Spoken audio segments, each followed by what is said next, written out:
последний шанс с тем, чтобы предложить им в кратчайшие сроки заставить Киев пойти на мир и выполнить Минские соглашения. В противном случае мы должны принять то решение, о котором сегодня говорится. Значит, в противном случае вы предлагаете начать переговорный процесс? Нет, я... Или признавать суверенитет? А я Говорите прямо. Я поддержу предложение о признании... Поддержу или поддерживаю? Говорите прямо, Сергей. Поддерживаю предложение... Так и скажите, да или нет. Поддерживаю предложение о вхождении Донецкой и Луганской народных республик в состав Российской Федерации. Да, мы об этом не говорим, мы этого не обсуждаем. Мы говорим о признании их независимости или нет. Да, я поддерживаю предложение о признании независимости.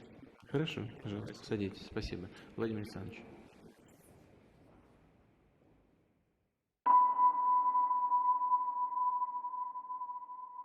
Мною принято решение о проведении специальной военной операции. Ее цель – защита людей, которые на протяжении 8 лет подвергаются издевательствам, геноциду со стороны киевского режима. И для этого мы будем стремиться к демилитаризации и денацификации Украины, а также преданию суду тех, кто совершил многочисленные кровавые преступления против мирных жителей, в том числе и граждан Российской Федерации. Кто бы ни пытался помешать нам, а тем более создать угрозы для нашей страны, для нашего народа, должны знать, что ответ России будет незамедлительным и приведет вас к таким последствиям, с которыми вы в своей истории еще никогда не сталкивались. Мы готовы к любому развитию событий. I think that the obsession over the breaking news stuff is really cringe. Like, nothing is going to change whether I watch the news tomorrow or today. It's not like I'm going to be taking cover. And I think that a lot of the analysis that people do in like breaking events is pretty shit anyway. Like, there's just no value. If people are honest that they're just watching it because they want to see people getting blown up or it's like entertaining, then I guess that's cool. But like otherwise, it's just like... Wait, it's not entertaining. I don't think that's entertaining though. It absolutely is entertainment. The only reason people are watching this right now is for entertainment. I'm sorry, that's just true. Because if you go to sleep right now and you wake up in the morning, you just read what happened, you are exactly just as informed as somebody that like stayed awake with their eyes glued to the screen watching it overnight. Yeah, but you get it earlier though. Who cares? What difference does that make in your life? Is there an election that you're voting on at 2 a.m. about foreign policy? No. Okay. Well, what arbitrary timeline do you use then to like let's say well, yeah, like so for me, it'd be like once the events are over. So like right now, it's possible that Russia is rolling in armor and shit to Ukraine. Maybe, maybe not. But if I go to sleep and I wake up, I'll read what's happened, and then I'll be just as informed as anybody that stayed awake all night with their eyes glued to the screen. I'm not saying that it's wrong or bad to watch it for entertainment, but don't lie to yourself and pretend that it's not for entertainment. It's exciting as fuck. Where eyes are glued to the screen, waiting for explosions and bombs and shit to drop, and everybody's blood is running fucking high, and like people want to get on Twitter and tweet like hot takes and shit. But like it's entertaining for sure. But that's all it is. It's not information or news or whatever. Like nobody knows if it's a transformer blowing up or if it's a bomb being dropped or if nukes are starting, right? It's just for entertainment, you know? I would think that people just want to be informed in live what happens, and if things get better or worse, or the people they want to know what's happening, you know? Yeah, but like what's the difference between looking now versus like let's say I stay awake until 6 a.m. and I watch this for the next 6 hours, even if stuff happens. Let's say that instead somebody else goes to sleep and they wake up and they read like 10 minutes like what happened on the news. The next day, who's going to be more informed, right? They both have the same level of information. Right. Wouldn't you know a bit more about the development though? No. No, because like when you watch this breaking news shit, like 80% of the shit that gets reported is fucking fake anyway. It's people tweeting shit like oh my god, there's tanks in fucking Ukraine. Like they're already at Donbass. Like we saw pictures of troops fleeing. There was already right. Nobody knows how much of this shit is true or not. Like especially in Middle Eastern stuff where everybody's just brown. People will post like images and videos of shit from like 20 years ago and be like, look, this is ISIS killing people right now in Syria. It's like no, it's not. It's Turkish troops fighting Kurdish people in Southeast Turkey. Like it's not even remotely related. So it's you usually just wait till the next day, read the news articles, figure out what really happened. But if you want to watch this shit, it's cool. But it's just like it's entertainment. Well, I'm not because I was unaware. I was aware about all of it, right? And I don't leave in the politics unless chat gets so overwhelming that I literally cannot play fucking games about Mario Kart. But the chat saying World War III, World War III, World War III. Now I'm like, okay, we'll get it. We'll look at it for a couple minutes, and chat will calm down. So everybody is now currently aware. But I don't even know how what stems. How about you give me a little bit of history lesson? A little bit of a history lesson on. So Ukraine. Well, how far back do you want to go? Well, just don't give me a fucking anthropology fucking tier 3 motherfucker. So Ukraine used to be a really important satellite state of the Soviet Union. It was a really big part. Like Ukraine was like the #1 adversary to the United States. Ukraine was a big deal. They're rich in natural resources. I think a majority or a large part of the Soviet Union's nuclear arsenal was stored there. It was a really important part of the Soviet Union. And there's a lot of history between like I think it's Serbian people that came. Serbian people, right? Serbian people that came from that region. It goes back to like over 1,000 years between like how these people have kind of associated with each other. The important stuff basically is that Ukraine used to be part of the Soviet Union. Ukraine broke off from the Soviet Union after the Cold War ended and the Soviet Union dissolved. And now the Soviet Union and Russia have this strange relationship. Oh, Slavic people. I'm sorry, not Serbian people, Slavic people. Russia and Ukraine have this weird relationship where the majority of Ukraine wants to be kind of like aligned with the West. They want to be pro-European Union. They want to be pro like Western NATO, maybe. But Russia obviously doesn't want that. Russia wants Ukraine to be loyal to the Russian Empire and loyal to Russian interests. There was a leader, Yukonovich, I don't remember his name, in Ukraine that was famous for being a pretty corrupt piece of shit, and he kind of like axed what? No, I'm learning it. Oh yeah, basically there was a president of Ukraine. He axed a big pro-EU trade deal, and everybody in Ukraine got super mad. They tossed the dude out of office. They put in a new leader, and he's way more aligned with the West, like pro-Western interests. Putin got really fucking ass mad at this. He came in and he took back Crimea, stating that like, oh well, hold on, these are mostly ethnically Russian people anyway, and technically Crimea was a gift given by the Soviet Union to Ukraine a long time ago. It's like, well, we deserve this anyway. Putin gets really high ratings whenever he fucks with Ukraine. When he took back Crimea, everybody's really excited for it anyway. And now basically there's this weird conflict right now where Ukraine wants to be more aligned with Western interest, and Russia is uncomfortable having another country on its border that's more aligned with Western interest. Sorry, there's like a ton of like random shit in here, but it makes sense. Well, hold on. But is it only the president of Russia, or is it like his party? Is it like how much of all this thinking and mindset is only him and or his party? I don't even know how politics work. People in Russia are ultra nationalistic. The idea of like rebuilding the Russian Empire, I think, is generally broadly supported by the Russian people. When Putin rolled in and took back Crimea, he had massive support in Russia for doing it, and he was on a huge high politically from doing it. Okay, but it seems like I don't know. Just from my perspective as an outsider who doesn't know much about politics, it always seems like Russia is like a standalone. No, we're like this, like against the world type of thing. So the problem is that like after the Cold War, the United States won the Cold War, right? So you've got NATO, which is a whole bunch of countries that basically existed to say fuck Russia, and then you've got like the European Union, which is like this Western organization of like European countries, and all of the I'll say like most of the world kind of chose and threw their weight behind the United States in opposition to the Soviet Union, or now Russia. And now Russia is kind of hanging out there as like, well, fuck, we lost the Cold War, we lost our satellite states, and we're kind of like slowly dwindling away, and we don't really know what we want to do now because our leader really wants to rebuild the empire, and obviously the rest of the world doesn't want to see that happen. What does that mean though? Rebuilding the empire, what kind of vision is that? What kind of end game or end goal does that look like? Rebuilding the empire. Putin said the collapse of the Soviet empire was a great tragedy. And now he's been bumping up this Soviet nostalgia. What does he hope to gain from reviving some of the ghosts of the old Soviet Union? This is really, I think, a central thing to understand about Vladimir Putin's 2-decade leadership of Russia is that Soviet nostalgia, as you called it, John, is at the core of his appeal as a politician. A sense of grievance. He was actually all about making Russia great again long before Donald Trump was talking about making America great again by looking backwards. It was back in 2005, in fact, that Vladimir Putin said the breakup of the Soviet Union was the greatest, not just a great tragedy, but the greatest geopolitical catastrophe of the 20th century. Never mind World War II, never mind the Gulag, never mind World War I. He's continued that just this week. In fact, he called it a historical tragedy. And he's all about essentially trying to revise and to get rid of the international order that was constructed on the collapse of the Soviet Union. Putin is using this language of the past, of threat, of the Cold War, as an excuse to prepare his people perhaps for an invasion or perhaps for another set of games around that. And for him, this is a justification. It explains why he should still be president. He's somebody who is famously corrupt. Most of the population now knows that. His popularity has been declining rapidly. Living standards in his country have been going down. So why should he, by what right, by what legitimacy does he remain in power? And his argument is that because I'm the one who's going to put the Soviet Union back together again, and that's why it's dangerous.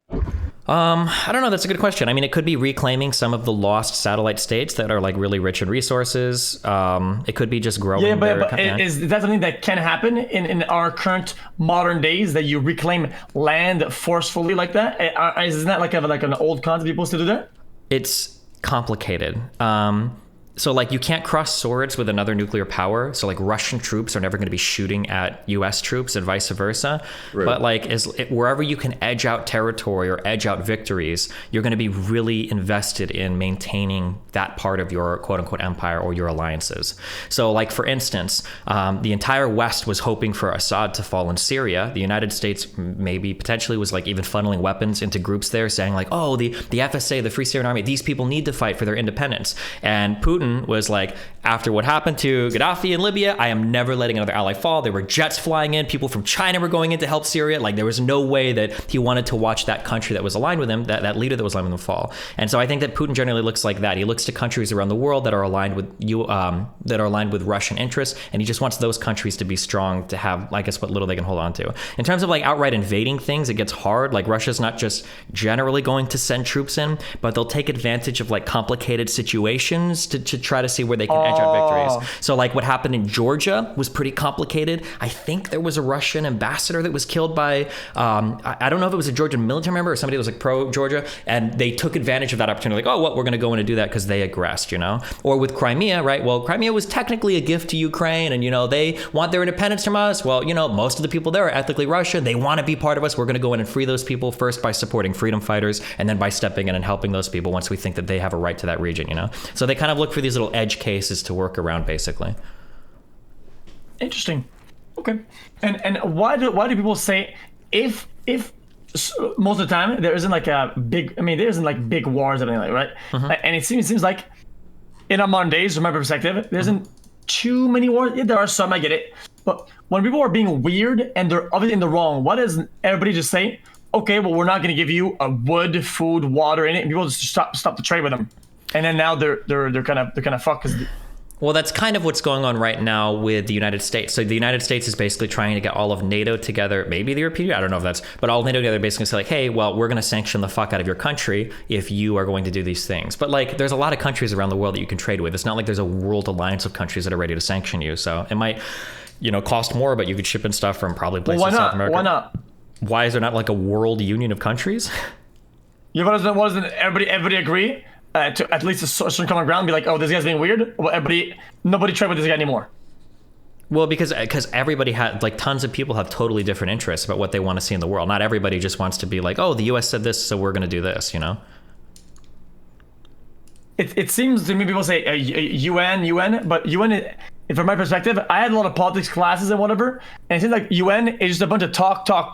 Let's all agree to this. Everybody is all happy with their hands up, and when it actually comes down to doing stuff, nobody gives a shit about it. Everybody just bridges everything that they signed for. I mean, like, there are enforceable actions that the UN passes. Like, if you violate some UN mandates, like, there will be, you know, sanctions that will come out against you. It will hurt your economy. But I mean, the UN is kind of like intentionally designed not to be super heavy-handed, because the UN is supposed to make the world a more peaceful place. Like, sometimes people look at the UN and be like, there's something on the UN called the UN Security Council. And, you know, I think Russia and China are members of the Security Council. You only need like one vote to shoot down, you know, like major action. And people are like, okay, well, we can never do anything with all these other countries on the Security Council. This is so dumb. And it's like, well, it's supposed to be that way. You want to have unanimous approval from people so that the entire world doesn't go fucking haywire, you know, with the UN acting as like a warmongering organization or being really aggressive towards certain parties. So it might seem like the UN is a little bit toothless. There are like mandates that get enforced and there are sanctions that come from it. But like overall, you don't want it to be a super adversarial body. You want most people to feel kind of bought into it. Okay. And I was watching something, and a lot of African countries were speaking, like Ghana, like Gabon. What? Why? I don't know. I couldn't tell you. I don't know anything about their involvement in any of this. Okay. Now, what does Russia want to achieve here? Why they want to reclaim? How do you mean reclaim? How are you reclaiming when you're just destroying it? If you Russia, if I want to reclaim, let's just say like you're in my house. You're in one of my. I have 4 houses. You're in one of my houses, right? Hey, that's my house. And then I bomb it, right? Well, now I don't have a house anymore. Why would I do that if I want to reclaim something that I just destroyed? Well, because you want the land and the territory. Strategically, the territory represents something. You're getting further and further away from Moscow in terms of having land that you own, that other people can't set up, you know, attacks against you from. The area itself is like really rich in industry and resources. So owning that area, I think there's a lot of iron and other. I think there's other types of resources that are valuable in Eastern Ukraine as well. And if you can argue that you have like an ethnic majority there too, which they do because it's been purposely designed that way. Russia has been shipping Russian people into Eastern Ukraine since the 1800s. Then if you can own that land, you're just basically expanding your territory further and further west. And then it just gives you an advantage to build on. Until what? Well, what's the end goal? To crush it until there's no Ukraine? It's all Russia? And then what? And then what? And then what if another country that next to the border doesn't have the same political mindset as they have and upset at them? What are they going to do? Crush them and push up? And then what? All of Europe is now, or all Asia, all Europe is all Russia now? What? It's not going to be infinitely pushing. It's just going to be pushing as far as you can, basically. Hassan will say because from the Russian perspective, what they view is NATO is pushing as hard as they can into Russian borders. They view, Russia will say, well, the US is an imperialist country that's expanding its own borders with NATO. I think 4 or 5, there are like 5 different countries that are bordering Russia now that used to be part of the Soviet Union that are now NATO member states. If the United States is going to push over and over again on their borders. What's NATO? So NATO was created in 1949, I think. It's the North Atlantic Treaty Organization. It was created, basically a bunch of countries came together and were like, hey, we don't want the Soviet Union to take over, so we're all going to join kind of like the United States, and we're all going to serve as kind of this opposition to communism or the opposition to the Soviet Union. Okay, no, I know, but okay, what is the acronym in French for NATO? Does anybody know? OTAN, O-T-O-A. Oh yeah, okay, makes sense. Yeah, O-T-A-N. Yeah, sorry. Yeah, I know about the ALENA, the OTAN, and the OPEP. Okay. Yeah, I know about the shit. It's because OPEC, I understand, because you have different acronyms in French, right? Yeah, we have to relearn them because I know all this shit. I had advanced anthropology. I had fucking politics. You know, I know my bases, yo. Okay. Interesting. Well, I was just confused because I, you know, at first, with all respect, I thought people were like memeing it. Many people were saying World War III, Monk W, and then Sybil said his city is getting shelled or whatever. We don't really get to like World War III because, like I said, like 2 nuclear powers will never cross arms. You're never going to have Russian and US troops shooting at each other. This is why you hear the term like proxy war and people are backing different groups and areas, you know? We're not going to put troops on the ground, US boots on the ground to go and fight with Russian troops because we don't know if that leads to people nuking each other. But we can arm some rebel group like we did with the Mujahideen, I think, in Afghanistan. Like we'll arm certain groups to go and fight against Russian troops because, hey, well, like, it's different, you know? It's not us fighting one-on-one. So that's kind of how it works, yeah. A little bit like Hunger Games, like people like they sponsor their fighter type of thing. They give them like bonuses and whatnot, right? and they're like betting that their fighter is going to win against the other one, right? Maybe, yeah. Or maybe like, say like I really fucking hate you, but I don't want to say that I hate you, but let's say that you've got like an orbiter. I might tell one of my orbiters to go fuck with your orbiters, and that's my way of like fucking with you, but I'll never say anything against you directly because I don't want to hurt the clout, you know? Interesting. So when does this end though? Like what could even happen here? You think that they're actually gonna push through and get a bunch of land, and then what? So right now, what Putin has done is, and unfortunately this propaganda works and it's spread a lot on the internet, unfortunately, especially on Twitch. But basically, Putin kind of spreads this idea that, well, hey, in eastern Ukraine, a lot of these areas are really ethnically Russian and they want to be independent. And you know what? We recognize their independence. They're independent states. Well, now if Russia sends troops into these independent states, all they're trying to do is secure the freedom and safety of people that are trying to declare their independence from the oppressive state of Ukraine. So that's essentially what Russia's done now, is they've recognized these regions, these two regions to the east that together form the Donbass region. They recognize that as independent. So now they'll send in troops to make sure that those people are quote unquote safe. But the thing that people don't recognize is historically, there's always been a deliberate effort by Russia to ethnically cleanse and purify eastern Ukraine so that they can pretend that they have a stronger claim to that land. Like in past actions, they've made it illegal to teach Ukrainian. They've made it so that there have been famines that have killed millions of people in Ukraine, and then they've moved in. They've shipped hundreds of thousands of ethnically Russian people into eastern Ukraine, and now later they can go, well, hey, look, like it's all Russian people. They're like, Russian. They're Russian. Of course, they want to be Russia. Yeah. Oh, it's like, oh, they're there, and these guys are Ukrainian, but they're Russian, and they want this type of thing. That's what they're arguing. And there might even be parts of that are true, because a lot of people there are ethnically Russian. I think the majority of people in Crimea did support Russia annexing Crimea. But again, like, yeah, but is that fair to the sovereignty of Ukraine, that based on past imperial action? It would kind of be like us, like basically saying to Native Americans, like, hey, sorry, like it's all Americans that live here now, we're kicking you the fuck out. And then Native Americans in the United States would be like, okay, well, hold on, that's because you killed all of us and then moved in a bunch of like Europeans. Like, no shit, there's none of us left, you know?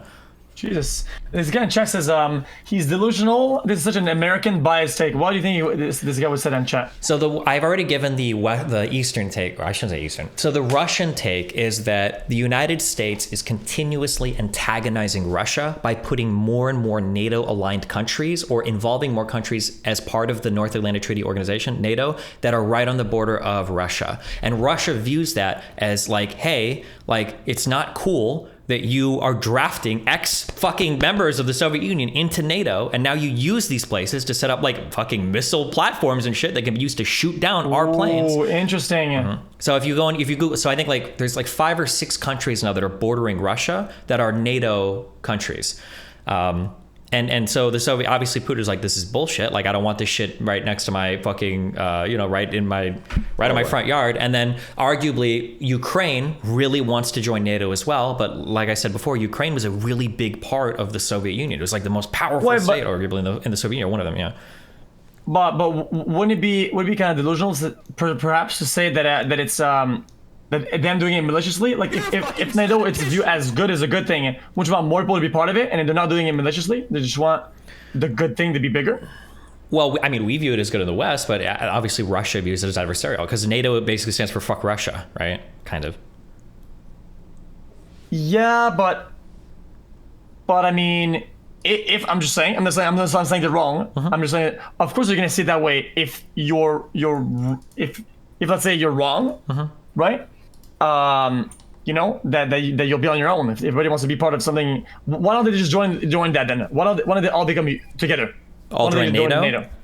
Yeah. Because Russia doesn't want that. And I don't know if I think there have been different agreements that have been drafted in the past about what countries NATO will draft. But like, if Ukraine were to try to join NATO, Russia like literally might invade that day. Like, fuck no, this isn't happening. Like, we're going into Ukraine. They'll stage a false flag, whatever they have to do. Because having Ukraine now be part of NATO, like it's just, that's a very frightening prospect for Russia to have that country right there on their doorstep now being part of NATO. Because keep in mind that it's kind of like you've played Risk, right? Right, I like Risk a lot. Yeah. Well, in Risk, as soon as you own a country, right, you get to move all of your fucking troops there. And that's the scary thing for Russia, is they don't want there to be NATO troops on their doorstep in Ukraine. Right? Whereas if Ukraine is like loyal to it, or at least neutral, then they have Belarus, they've got Ukraine, they kind of have this safe buffer zone. It's like, at least we have some. Yeah, okay, yeah, so they want like a cushion in between them and NATO, so that the damage isn't direct or things aren't like immediate, right? They're like a buffer zone. Yeah, a buffer state is what people would call it. It's like a buffer state, basically. Yeah. So basically, like in Risk, right? If I have Australia and I have a big ass number, like 30 troops around front, right? To where it leads to Asia, right? I want to have the fucking noob with 5 or 10 troops in between me and the other guy who's trying to get Asia, who has like another 40 troops. Because then the guy can attack me directly, right? And there's somebody in the middle. So in the middle, like a noob. So that's, I get it. But is that what they have everywhere? Is other countries that are on their border all non-NATO? Well, no, not anymore. So Estonia and Latvia are bordering Russia, and I believe both of those are NATO. So why aren't those getting invaded? I'm sorry, I don't know that. Because they're already in NATO. This is the thing, is that like once somebody has been turned into a NATO player, you're never ever touching that country. That's where World War III starts. If Russia puts boots on the ground in a NATO country, because the NATO agreement is like, if you fuck with one of us, we are going to bring down the hammer of the United States onto you and destroy whatever it is, right? So Russia can't set foot into NATO countries. That's why they don't want Ukraine to be part of NATO, because now they have no leverage there for anything, right? They would get destroyed. So what if Ukraine were to sign something and say, "Oh, we're NATO now, bitches"? Then what? I don't know. Nobody knows what would happen. Like Russia very, very, very much does not want that. Ukraine wants to join NATO, but like I don't even know if the United States would want Ukraine to join NATO as well, because again, we don't want to be that antagonistic, because that might be the last domino where it's like, okay, well, if Ukraine is joining, like we're fucked. It's all over. Like now we're full on invading. Like that might be the motivation or the instigating act they need to like, go ahead and move in. So what if it's the opposite and instead the domino falls backward instead of forward? It's nobody likes to play games when it comes to nuclear weapons. Oh, okay. Oh. Well, fuck, man. This is kind of lame that everybody has a red button for nuclear weapons. If people didn't have that, it'd be much simpler. Yeah, because then there'd just be armies on the ground fighting each other again. But like, yeah, obviously nuclear weapons makes everything up. Like it increases the stakes quite a bit. It's like, if things get wrong, then everybody boom. That's stupid as shit.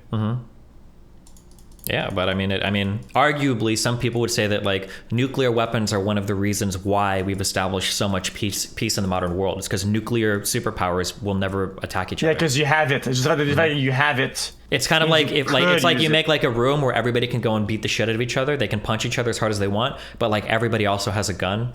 Like nobody's really going to walk up and start punching anybody, because if anybody starts losing, they're going to fucking shoot the other dude. So it's like, okay, well, I guess we're all just going to kind of jerk ourselves off here and not do anything, Jesus. Okay. I think I have a better scope about this. Just I was letting Ukraine talk at the thing. They're talking at the, what is that I'm watching? They have like a small name next to him. This guy's mad. He's getting up to it. He says, "I'm Ukraine." Oh, I'm not sure. I don't know what you're watching now, but yeah. Just keep in mind, I'll just say this because obviously it's Hasan that's doing this. There's a lot of really bad propaganda being spread right now that like Russia has an authentic claim to those eastern territories. I don't give a fuck about the Ukrainian constitution. I don't give a fuck about the Ukrainian like border sovereignty that some of you dumbasses are fucking talking about. Like you're like a 3%er about for Ukraine. Okay, it's so stupid. Crimea is not the same as Kiev. However, Crimea is not the same as the rest of Ukraine. However, eastern Ukrainian territories have a lot of fucking Russian people living in them because Ukraine, and just like Crimea and much of the rest of the fucking country, was a part of Russia, was a part of the USSR until not that long ago. Okay. People's parents were alive back then. So obviously, there's a lot of fucking Russian people living there. So if you have, but like you feeling bad about the Crimean annexation does not change the reality of the Crimean annexation being a completely justifiable fucking act by the Russian government, okay? So that's it. That's fine. And Hitler invaded countries based on Germanic ties at first. Yeah, dude. Talk to me when he's fucking throwing Ukrainians in a fucking... What are you talking about? Talk to me when he's throwing Ukrainians at a concentration camp, okay? Hitler wasn't fucking bad because he decided to invade Austria. He was bad because he was fucking killing Jews, okay? That was the problem. He wasn't like, oh yeah, we're gonna fucking annex territory with like Germanic people in it. That wasn't the main problem with Hitler, I think. That was like maybe 8th down the line. or all of this is like made up by the West or whatever. This is not true. Like you can go through like even recent history in Ukraine. Like there's a reason why they tossed their last president out that wanted to make Ukraine a puppet state of Russia. Like the Ukrainian people do not want this. Whether or not you want to talk about the US as corrupt or imperialistic or Russia as corrupt or imperialistic or whatever, like the Ukrainian people themselves do not want to be another fucking puppet state of Russia. And people pretending that all of this is manufactured by the United States are absolutely fucking delusional. They have no idea what they're talking about. Challenge them to watch just like a 10-minute video on the history of Ukraine from like the 1800s to today. It's just so stupid. There's been so much ethnic cleansing that's gone on in East Ukraine deliberately by Russia to move people in there, that to try to say that like, oh, well, they should own the territory now because they're Russian anyway, it's like absolutely so fucking delusional. It's insane. But yeah, just as a thing to keep that in mind, yeah. Wait. So even though you're both American, you and Hassan don't hold the same view about what's happening here. How not? Who's American? Wait, for what? You and Hassan don't view this the same. People have different opinions. No, so people like Hassan will say that like, so Hassan, for instance, has said that like there have been false flag attacks by Ukraine, that there's a bunch of neo-Nazis in Ukraine. A new, more sinister element emerged and began to hijack the movement. The ultranationalist came on the scene. The sniper attack is incredibly sussy as well. Like what happened there is like 13 people died. The sniper may have been a false flag. These are Nazis, for the record. For those of you who don't understand, these are actually, yeah, sniper was might have been a false flag. They were literally shooting both sides. And that all of this shit is just like the West. So for a long time, so this is like the major like L that Hassan took recently. Hassan was trying to claim recently that like Russia didn't actually care about Eastern Ukraine at all. It was all bullshit. All of this was just Western military contractors trying to stir shit up so that the US would go to war. I'll tell my editors to do this, but I think I'll just change I'll change this every day to Ukraine has still not been invaded by Russia every day to make sure that the wishes of these fucking weirdo, like I'm actually a sock them and you're a fucking tanky idiots on the internet. Will, yeah, change it to Russia still has yet to invade Ukraine. And it's like day 11 at this point, you know what I mean? What's up, folks? I'm live and alive, and we got a lot to talk about. I was right about Ukraine. That's right. War is not imminent. Oh, shocked to find out. Anyway, we're going to talk about that and a bunch of other stuff, so get in now. Possibly a new React series as well, so you don't want to miss it. And he took a huge L because I think yesterday he finally had to admit that he was totally out of his element and completely fucking wrong, and he walked it back completely. And I think now he's trying to find new hills to die on. Look like Tim Pool after that 49 state landslide? Yeah? I would look like Tim Pool after that 49 state landslide L if, you know, there was a active bombing currently happening on Kiev and like Ukrainians were being murdered left and right at this moment. I would be that way if America was like, we're going with a full-throated, this is a full-blown invasion, and yet it hasn't happened. I think his most recent tweet is that Russia will not launch an urban counterinsurgency war in a neighboring country with 44 million people, whatever. But yeah, basically a lot of people were trying to say that like the West is just making all of this up because we love to go to war and we want to go to war. But in reality, we don't really. Like if you look at our military contractors like Lockheed Martin, Boeing, Raytheon, and you look at like the size of these companies, like we make money on like tech and shit. We don't make money going to war with random fucking countries. Like our markets tank. It's not good for the US economy or anybody in the world. So that's just like some bullshit random. Is this why my Bitcoin is tanking? I have a lot of Bitcoin. It's going down. I'm losing a lot of money, man. It's not very nice. Why is my Bitcoin going down so fast? I think all the markets after hours. So the trading hasn't started yet, but I think all the markets are dipping a little bit because typically markets don't like conflict. A little bit. Oh, actually quite a bit. Yeah. Lost 2K in the last hour, man. Yeah. Lost 2K pop. I think looks like quite a bit. Yeah. I lost like 150K, man. Yeah. It's gonna go up. It's gonna go back up, right? Well, I mean, they always do in the long term. Just don't sell it when you're losing. So shouldn't you buy more then? Buy the dip? I'd say buy the dip in markets, not in crypto. But hey, you do what you want to do, okay? You could just take the L Ukraine. Wait, no, that's not what I'm saying. America has already delivered the L to Ukraine, okay? That's not what I'm saying at all. I'm saying America needs to fucking take the L.